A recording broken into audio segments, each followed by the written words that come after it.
parlay. Wow, I'm not gonna lie, I really wanted to say that. That was, it's just a lot more fun than I expected, to be honest with you. All right, so first we got Fizz, then we got Nautilus, now we got, and I know everybody expected this, Gangplank.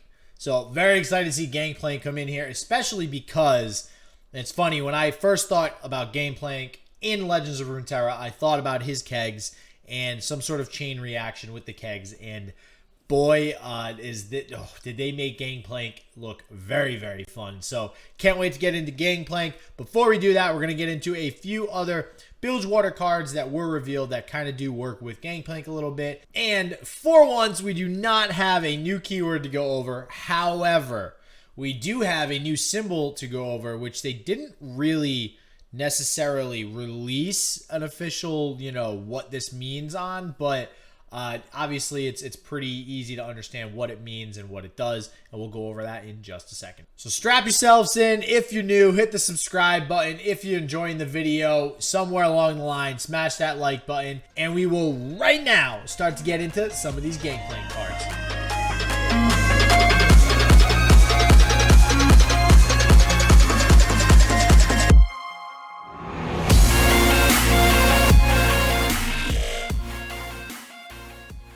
First up, we got a fantastic aggro 1-drop in Jagged Butcher. So this is a 1 cost, 2 attack, 2 health follower, and if you plundered on that turn, this follower will get +1/+1. My first thought is, does this kind of devalue Cythria a little bit, which is a 1-drop, 2 attack, 2 health with really no effect? No, I don't believe it does, and here is why. Cythria can always be played on turn 1, and it's going to be a good option. And obviously, throughout the rest of the game, it will be a 2/2. However, this card could potentially be a 3/3. On turn 1, you are losing this card's effect, and it essentially just becomes a regular old Cythria, except it doesn't have any faction tag. It doesn't have the elite tag.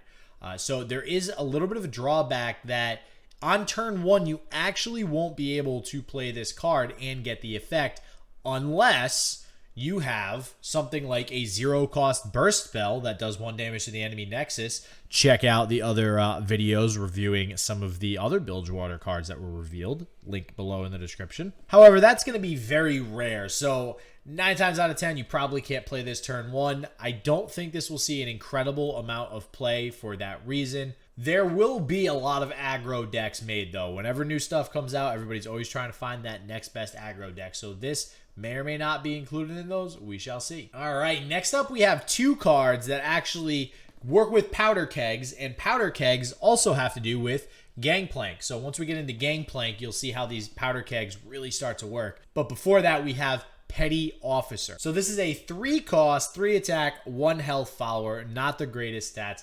However, this does, when played, summon either a powder keg or a random 1-cost ally from any faction. Now, it's interesting to note, I know in the last video with the Nautilus reveal, again, link in the description below, there was a card that added a random 1-cost spell to your hand. I think that is significantly better than a random 1-cost follower. Now, stat-wise, this is good because even if you get a 1/1, you're basically playing 3 for 4/2 worth of stats. That is not great. It's definitely under average, but you'll probably, usually get something with like either a 1/2 or a 2/1. So this will either be a 5/2 or possibly a 4/3, which is a little bit more even. The downside is the 1-cost follower, I don't think is really, it doesn't have as high of a chance of being a good card as opposed to the spells. You have all the Poros, for example, that are mixed in there, which right there, I mean, that's like 4 to 6, cards that you don't want to get. And those are all 1/1, right? Those would be the worst case scenario for this card. So you're usually going to want to play this with the powder keg effect. So whether or not that's going to be good is yet to be determined. We got to, get these cards into our hands, start building some of these powder keg decks. But let's get into the second powder keg card here. So this is a 2 cost, 2 attack, 2 health follower. So pretty even stat line. When summon a powder keg. So now we're going to pull up the powder keg card. So as you can see, the powder keg is a 0 cost, 0 attack, 1 health follower that first off has vulnerable. So that's a new keyword in this set. So your opponent is able to challenge these whenever he or she wants, but there is that other symbol there that we were talking about, and it looks like a sword with a slash through it. And although they didn't officially reveal this effect, at least to my knowledge, I didn't see anything, this means can't attack. So in addition to that shield with the X, which is can't block, this also can't attack. So it basically just chills on your field. Now, interestingly enough, these also stack. So what stacking means is on a single, usually you have 6 follower spaces on your field. In one single follower space, you can put multiple powder kegs, and it just has a little number next to them to show how many powder kegs you have there. So if you have 5 or 6 powder kegs, let's say it's 6 powder kegs on the field, they will not take up 6 spots. They will only take up 1, and you can have 5 other followers on the board. So that's pretty neat. Now the effect is that all spells and skills deal 1 extra damage. When a spell or a skill that you play damages enemies, that this card essentially, buffs up a little bit with the 1 extra damage, this card gets destroyed. Now, being that these stack, the way that this works is that if you have 6 of them in one follower cell, all 6 go off at the same exact time. So you're only getting this buff on that first spell that you played.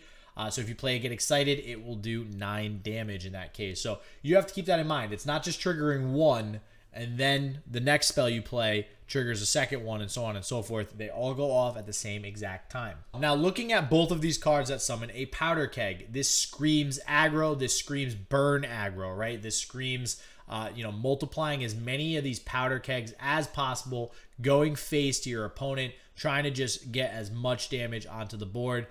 That's the goal of this deck. So depending on the other cards that we see from Bilgewater, from the other regions that are revealed, will depend a lot on if both of these cards end up being decent. I do think that the Dreadway deckhand is the better of the two, but we shall see. All right, now that that's over with, we have Gangplank, and we will start, as always, with his champion spell. And that is Parlay with 3 R's, mind you. This is a 1-cost, slow spell.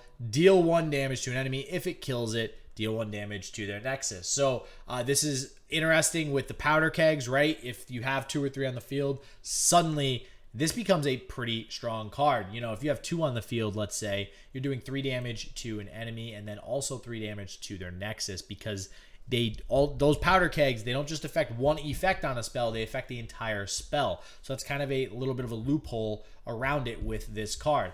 So that's 6 damage for 1 cost. If you manage to get that off, that's incredible. So I do think that this card will 100% be played in some sort of really aggressive burn deck, and I can't wait to see what that looks like. And after the champion spell, we get to the champion, and this is none other than Gangplank, finally. He is a 5-cost, 5 attack, 5 health champion. He has Overwhelm, which is great for aggressive decks. When he is summoned, you automatically summon a powder keg. Again, great for all those burn cards that you might be playing, possibly Parlay. And he levels up when you've damaged the enemy nexus in 5 rounds. And that is rounds. So you can't just do 5 damage 5 times in a turn to the nexus and expect him to level up. So you cannot level him up until at least round 5. So theoretically, you could do damage every single round to the nexus and still be able to level him up the turn that you're able to play him on turn 5. And his level up is just as good as far as the powder keg strategy is concerned. He gets the +1/+1 buff. He still has Overwhelm,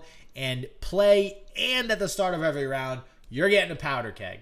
And that's not all, folks. When he attacks, he deals 1 to all enemies as well as the opponent's nexus. This is fantastic. So this screams that he wants to be the top end of the curve in whatever aggro deck there is. So like typically right now you have Darius. Darius is a 5-cost. Darius is a great top end to an aggro curve.